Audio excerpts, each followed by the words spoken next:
Good afternoon, I'm Toby Hodges. This is the Saffier Se24 Lite.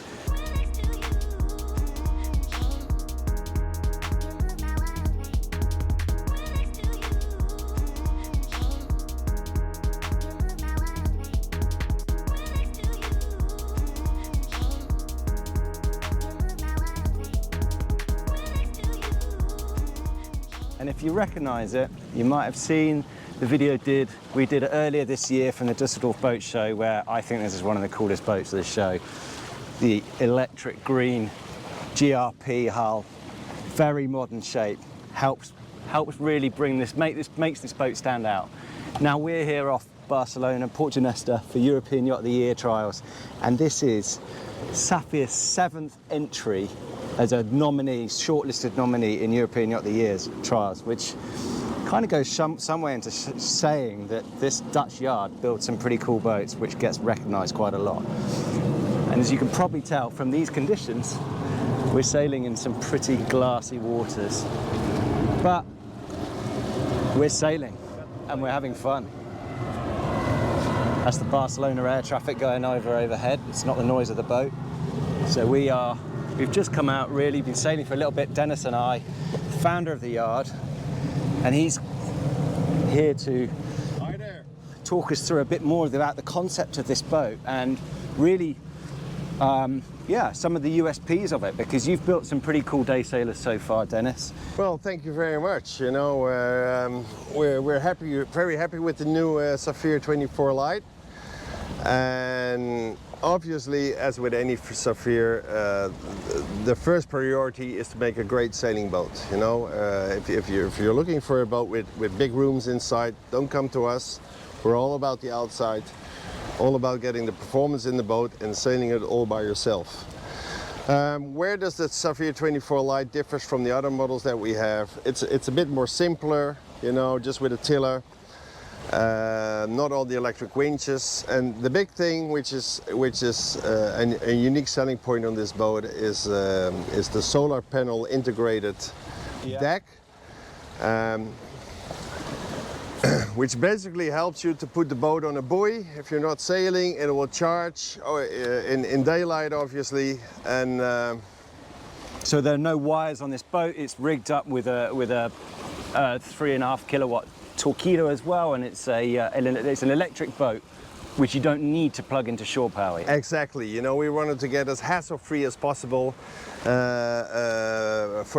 the consumer, so to speak, and also the transportability. We got the mast is on a hinge. It's a deck step mast on a hinge. Can't show you right now because we're sailing, but we got a system where we can lower the mast on a roller and get it quite easy down and lift the boat out of the water. The boat has a single point lifting system to get that all done. And I noticed earlier you've got a very cool bracket which fits in where the ensign goes, and you've got one 4.5, so you can literally just lower the mast onto those roller bearings. Yeah, pretty cool. You know, nice feature here. It's just aesthetics. Has nothing to do with the shape of the tiller, kind of a cobra shape. Yeah. The throttle of the engine is hidden, so if you need it, you lift it up, you put it on, you put the magnet on. As you can. Well, it's been charging because we left about half an hour ago. It was 70%, and now we have 73%. And here we go. The engine is on. So if we did have a little less breeze, even less breeze here, you could easily do a little bit of motor sailing, just to up the apparent breeze enough. Yeah, for sure. You know, and you got quite a big range. It's about 2.5 hours if you drive it at 3/4 of a throttle. And yeah, so I'm putting it around 3/4. Yeah. And I'm now perched, obviously, right on the transom. Wide transom, low freeboard, very modern shape, real sort of skimming dish shape, but also you can, no backstay here. So obviously this guy, the traveller, is going to be important as the breeze gets up for deep power. Again, very easy. All operate with just by one person, by the helmsman.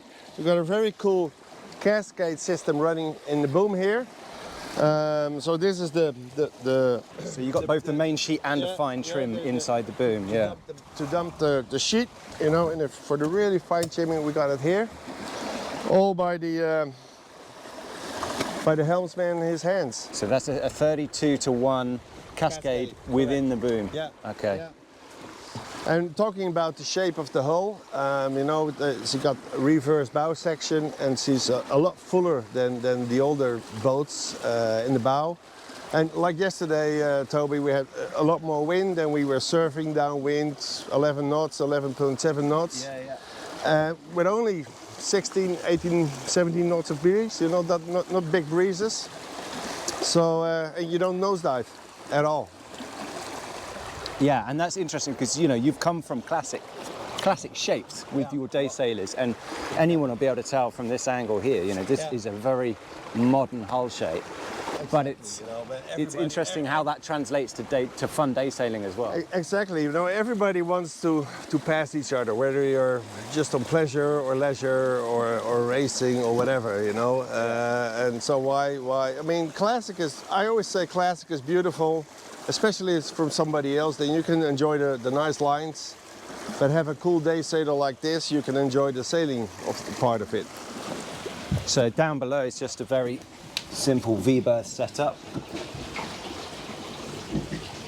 And that's another difference really with this boat, isn't it, Dennis? Is because, I mean, people aren't really going to try and sleep on board or use it as a weekender so much. It's very much for day sailing, but also the ease of towing the boat, isn't it? Yeah, absolutely. You know, the transportability of the boat was a big issue for us. You know, get her out of the water, get that mast down, and get going, and just throw the sails inside, and that's it. Yeah, you could sleep in with 4. Are people doing that? I doubt. But at least there's something, you know, if you're stuck somewhere. And you can, you know, it's fixed keel only, so you need a crane to put it in. Yeah. But in terms of rigging the boat, how long?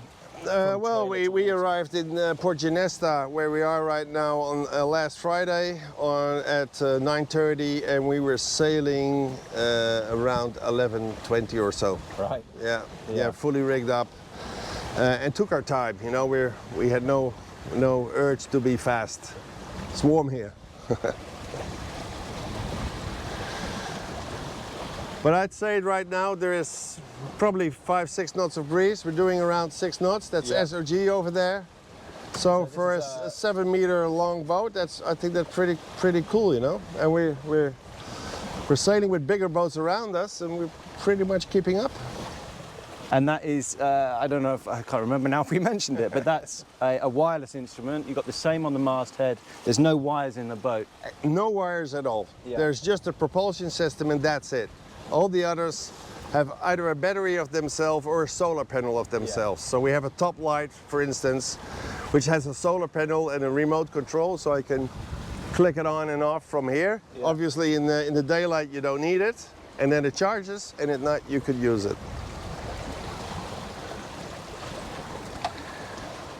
And then in terms of cost, this starts at 69,000. This starts at 69,000 ex VAT. It comes with a simple set of sails. It comes with the solar panel. It comes with the torpedo engine.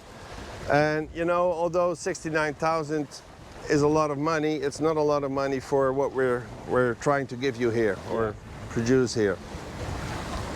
We've made 60 now. We've sold, I think, 61 or 62 this year. So we're pretty... 62 boats? Yeah, we're pretty happy on that. How many can you make? Because Saffier, if you don't know, they have a brand new construction facility. How many can you now build in a very good year? This has been a great year, and we're building this year 163 boats with all models combined. We have 6 models in total. Yeah. Anywhere between Australia and Norwegia. Very cool boat, Dennis. I don't think I've ever done a little sailing boat tour in one take before, but I hope you get to appreciate this Saffier 24 from this one. Very cool little boat.